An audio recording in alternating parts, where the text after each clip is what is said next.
नमस्कार। मैं डॉक्टर ऋषिका वर्मा बोल रही हूँ। मैं अभी वर्तमान में हेमवती नंदन बहुगुणा गढ़वाल विश्वविद्यालय श्रीनगर उत्तराखंड में सहायक आचार्य पद पर कार्यरत हूँ। मेरी माँ के साथ बहुत अच्छी-अच्छी यादें जुड़ी हुई हैं। मेरे जीवन में मेरी माँ का वह स्थान है जो भगवान का स्थान है, और ये कहने की बात नहीं है, क्योंकि जीवन में सभी के अप डाउन आते हैं। कभी संघर्ष का भी दिन आता है, कभी ऐसा भी दिन आता है कि इंसान बहुत खुश भी होता है। तो मेरे भी जीवन में संघर्ष के कुछ समय थे, जो इसमें मेरी माँ ने मुझे बहुत सपोर्ट किया, बहुत साथ दिया। और अभी भी जब भी मुझे कोई एक अचीवमेंट मिलता है, कोई सम्मान मिलता है, तो मैं अपनी माँ को कॉल करती हूँ और मम्मी से बोलती हूँ कि मम्मी मुझे ऐसा हुआ। और मेरी मम्मी का सपना था एक कि मेरा नाम जो है अखबार में आए। मेरे वो थोड़ा-सा बचकाना भी लगता है, लेकिन ये होता है, किसी-किसी का सपना होता है। तो जब मेरा अखबार में नाम आया किसी अवार्ड के लिए, तो मेरी माँ इतनी खुश हुई और उन्होंने लिखा कि आई प्राउड ऑफ यू। वो मेरे लिए वो दिन बहुत सुखद और सुंदर दिन था। मेरी मम्मी हम 4 भाई-बहन हैं और उसमें से मैं बीच की हूँ। पहले मेरी दीदी है, फिर भाई है, फिर मैं हूँ और फिर मेरी छोटी बहन है।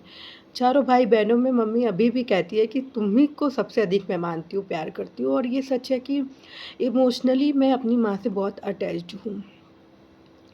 शादी हो गई तो हम दूर हो गए, लेकिन जो इमोशनली अटैचमेंट तो अभी भी दूर नहीं हुआ, क्योंकि माँ जो होती है हमेशा बच्चे के पास होती है।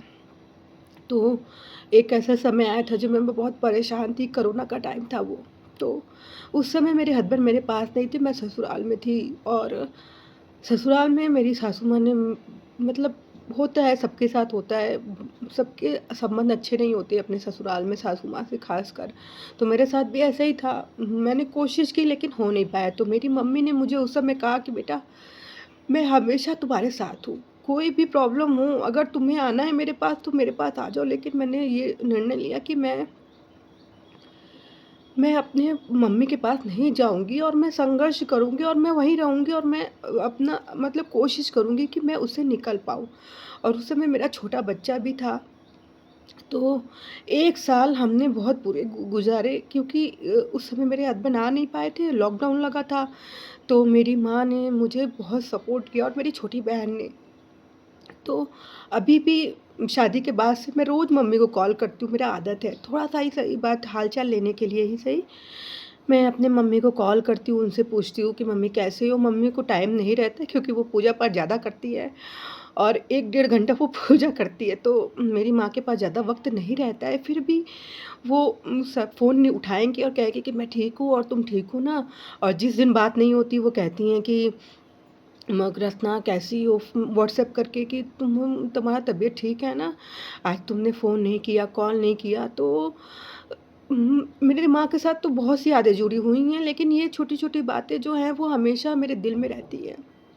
अभी भी मेरा बर्थडे था 6 मई को, तो मम्मी ने मुझे एक लॉकेट और एक चेन भेजा घर से पोस्ट करके, और एक अच्छा-सा नोट भेजा कि हमेशा खुश रहो, स्वस्थ रहो।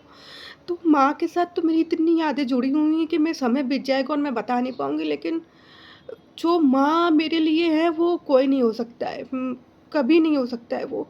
और मैं ही अपनी माँ से बहुत ज़्यादा अटैच हूँ, अपने भाई-बहनों से, तो ये चीज़ मुझे बहुत गर्व भी होता है, अच्छा भी लगता है, और मैं चाहती हूँ कि मेरा बच्चा भी इसी तरह मुझसे अटैच हो। तो वो कोरोना के समय की यादें हैं, वो संस्मरण है जो मुझे हमेशा याद रहेंगे, क्योंकि मेरे संघर्षों में मेरी माँ मेरे साथ थी। तो मेरी माँ का नाम सुशीला वर्मा है और हम बेसिकली हैं तो बनारस से। और अभी मैं उत्तराखंड में अपने जॉब की वजह से हूँ, लेकिन जब गर्मी की छुट्टियाँ होती हैं जून में, तो हम बनारस जाते हैं, तो मैं माँ के पास जाती हूँ, मम्मी मिलने 1-2 दिन के लिए जाती हूँ, ज़्यादा नहीं जा पाती हूँ। फिर मेरा बेटा भी है, वो भी बहुत मानता है, नानी-नानी करता है, तो मुझे बहुत अच्छा लगता है। थोड़ा-सा इमोशनल वीडियो हो गया, लेकिन माँ की बात करते वक़्त मैं हमेशा रो दूँगी, इसलिए मैं दोबारा वीडियो नहीं बनाऊँगी। तो धन्यवाद, थैंक यू सो मच।